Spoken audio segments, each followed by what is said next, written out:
حضرت سیدنا علی المرتضی رضی اللہ تعالی عنہ سے مروی ہے، رسول کریم نے ارشاد فرمایا اذا کانت لیلۃ النصف من شعبان، حضور نے ارشاد فرمایا جب شعبان کے نصف کی رات آئے فقوموا لیلہا وصوموا نہارہا، تو راتوں کو قیام کرو اور اس کے دن کو روزہ رکھو۔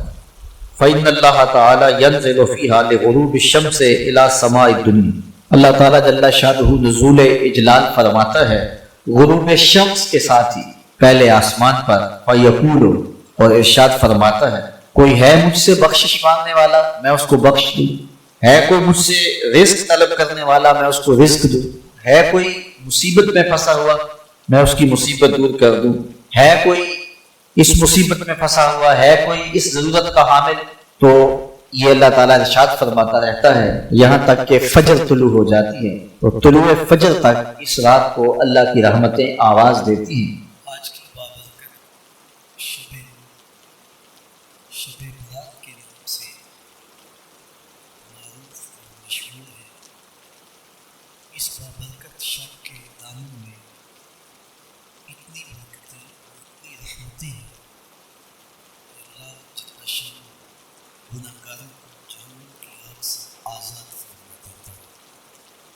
ام المؤمنین سیدہ طیبہ طاہرہ سیدہ عائشہ صدیقہ رضی اللہ تعالی عنہا فرماتی ہے ایک دن میں دیکھا کہ حضور میرے حجرہ میں نہیں ہے، میں حضور کو تلاش کرنے نکلی، جنت البقیع میں آسمان کی طرف سے اٹھایا، حضور اللہ سے التجائیں کر رہے تھے، مجھے دیکھا تو ارشاد فرمایا عائشہ کیا تم نے یہ سمجھا کہ اللہ کا رسول تم سے زیادتی کرے گا؟ فرماتی ہے میں نے عرض کی یا رسول اللہ صلی اللہ علیہ وسلم میں یہ سمجھا شاید آپ کسی زوجہ محترمہ کے حجرہ میں تشریف لے گئے ہیں۔ فرمایا آج لیلۃ النصف من شعبان، شعبان کی 15ویں رات ہے، درمیانی شب ہے، اس رات کو اللہ تعالیٰ جل شانہ آسمان دنیا پہ نزول اجلال فرماتا ہے، قبیلہ بنو کلب کی بکریوں کے بالوں سے زیادہ لوگوں کو جہنم کی آگ سے آزاد کر دیا۔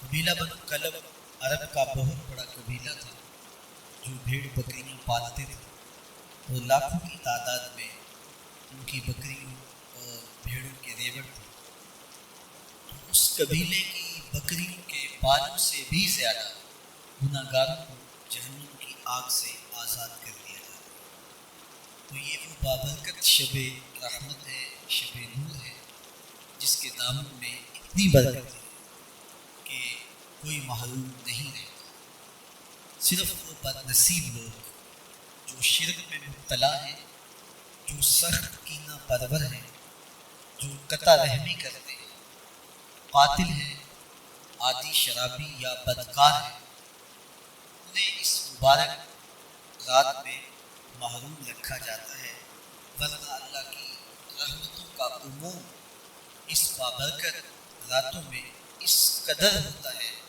کہ کوئی گناہ گار جو اس کے حضور ہاتھ دعا کے لیے اٹھاتا ہے اور اپنا دامن پھیلا کے اس کی رحمتیں مانگتا ہے، اسے محروم نہیں رکھا جاتا، بلکہ اللہ سب گناہ گاروں کو جہنم کی آگ سے آزاد کر دیتا ہے۔ ایک روایت میں آتا ہے کہ اللہ لیلۃ النصف من شعبان، شعبان کی 15ویں رات کو آسمان دنیا پہ اپنی رحمتوں سے جلوہ گر ہوتا ہے اور فرماتا ہے کوئی رزق مانگنے والا میں اس کی جھولیاں بھر دوں، ہے کوئی مغفرت طلب کرنے والا میں اس کے گناہ معاف کر دوں، ہے کوئی مجھ سے عافیت مانگنے والا میں اس کو عافیتوں سے نواز دوں، ہے کوئی فلاں چیز مانگنے والا ہے کوئی فلاں چیز مانگنے والا، اس کی رحمتیں آواز دیتی ہیں، اور یہ آواز غروب آفتاب سے لے کر کے طلوع فجر تک مسلسل بندوں کو دی جاتی ہے، اور بندے اس کے حضور اگر دستے طلب دراز کریں، اپنی جھولی پھیلائیں، تو اللہ تعالیٰ کو ان کے مانگنے سے بھی زیادہ عطا فرمائے۔ اس امت کو اللہ تعالیٰ نے اس طرح کی راتیں دے کر کے مغفرت، بخشش، غفران اور رحمتوں کی فراوانی نصیب کی ہے۔ میرے حضور نے ارشاد فرمایا ایک شخص صبح سے لے کے ظہر تک مزدوری کرتا ہے، اس کو ایک کی رات ملتا ہے۔ ایک ظہر سے لے کر عصر تک مزدوری کرتا ہے، اس کا وقت تھوڑا ہے لیکن اس کو بھی ایک کی رات ملتی ہے۔ اور تیسرا شخص عصر سے لے کر مغرب تک مزدوری کرتا ہے، اس کو 2 کی رات ملتی ہے، جبکہ اس کا وقت دونوں سے کم ہے۔ فرمایا پہلی مثال یہود کی ہے، دوسری مثال نصارہ کی ہے، اور تیسری مثال میری امت کی ہے کہ اس کو تھوڑے عمل پر زیادہ ثواب دیا جاتا ہے۔ تو یہود اور نصارہ نے اس پہ برا بنایا۔ حضور علیہ السلام نے فرمایا کہ اللہ نے ان کے اجر میں تو کمی نہیں کی لیکن مسلمانوں کو زیادہ اجر دے دیا، تو یہ اس کی کرم نوازی ہے۔ تو یہ تھوڑے وقت کی عبادتیں اور چند راتوں کی بیداری اور مخصوص اوقات میں اللہ کے حضور عبادت و ریاست ایک گناہگار کو کہاں سے کہاں تک پہنچا دیتی ہے، اس کے گناہوں کی معافی کا ذریعہ بھی بنتی ہے اور درجات کی بلندی کا سبب ہے۔ دیکھیے لیلۃ القدر ایک رات 1000 مہینے کی عبادتوں سے بہتر قرار پاتی ہے۔ اسی طرح دیگر مواقع ہیں کہ اللہ تعالیٰ اس امت کے لیے رکھے ہیں، رحمت رب بہانہ می طلب، اور یوں بھی پڑھا گیا رحمت رب بہانہ می طلب۔ اس کی رحمتیں قیمت نہیں مانگتی اور اس کی رحمتیں بہانہ تلاش کرتی، وہ اپنے بندوں کو بخشنے پہ آمادہ ہے اگر وہ اپنا دامن طلب پھیلائیں۔ قرآن مجید میں ایک مقام دیکھیے کتنا دل آویز ہے۔ فرمایا ما یفعل اللہ بعذابکم، اللہ تمہیں عذاب دے کے کیا کرے؟ اس کی یہ چاہت نہیں ہے کہ تمہیں عذاب میں مبتلا کرے، اس کی چاہت یہ ہے کہ تم اس کی چوکھٹ پہ آؤ، جھولی پھیلاؤ، اس سے خیرات اور رحمت مانگو، اور وہ تمہارے ماضی کے سارے گناہ معاف کر کے، ساری غلطیاں معاف کر کے تمہیں اپنی رحمتوں سے مالا مال فرمائے۔ وہ بندوں کو بخشنے پہ، بندوں کی مغفرت کرنے پہ آمادہ ہے اور اس کی رحمتیں بہانے تلاش کریں۔ اللہ اکبر۔ اور دوسری جانب اس کے بندے، اس کے مملوک، اس کی مخلوق اور مخلوق کی گناہگار اور نیکوکار اس کی رحمتوں کے طالب ہوتے ہیں، بلکہ وہ گناہ کرنے کے بعد جب معافی مانگتے ہیں تو اللہ کو یہ معافی بہت پسند ہے۔ معافی مانگنا، اس کے حضور اپنے دامن کو پھیلانا اس کو بہت زیادہ محبوب ہے۔ انسان کی فطرت کے اندر گناہ رکھا گیا ہے۔ آگ، ہوا، مٹی، پانی، یہ ان 4 چیزوں کا مرکب ہے۔ اس کے جو عناصر ہیں اس میں کبھی اعتدال قائم نہیں رہتا اور اس سے گناہ سرزد ہوتا ہے۔ گناہ کرنے کے بعد بندے کا اس گناہ پہ اصرار کرنا، اڑ جانا، ضد کرنا، توبہ نہ کرنا اللہ کو یہ پسند ہے۔ لیکن اگر اس سے گناہ سرزد ہو جائے تو پھر وہ توبہ کر لے تو اللہ کو یہ بہت زیادہ پسند ہے۔ جو اس سے ہو سکے نیکی کو اللہ کے حضور پیش کرے، لیکن اس کے اندر جو شر رکھی گئی ہے، اس کے اندر جو قوت گناہ کی رکھی گئی ہے، اس سے اگر اس سے گناہ سرزد ہو جائے تو پھر وہ اللہ سے توبہ کرے، اللہ کی طرف رجوع۔ تو اللہ اس کی توبہ کو نہ صرف قبول کرتا ہے بلکہ اس کے گناہوں کو معاف کرتا ہے اور گناہوں کو بدل کے نیکیوں میں تبدیل کرتا ہے۔ جب گناہ نیکیوں میں تبدیل ہو گئے تو جتنا بڑا گناہ گار تھا اتنا بڑا نیکوکار تھا۔ حضرت سیدنا عمر رضی اللہ تعالیٰ بازار میں جا رہے تھے، ایک شرابی نے ہاتھ میں بوتل پکڑی تھی شراب کی۔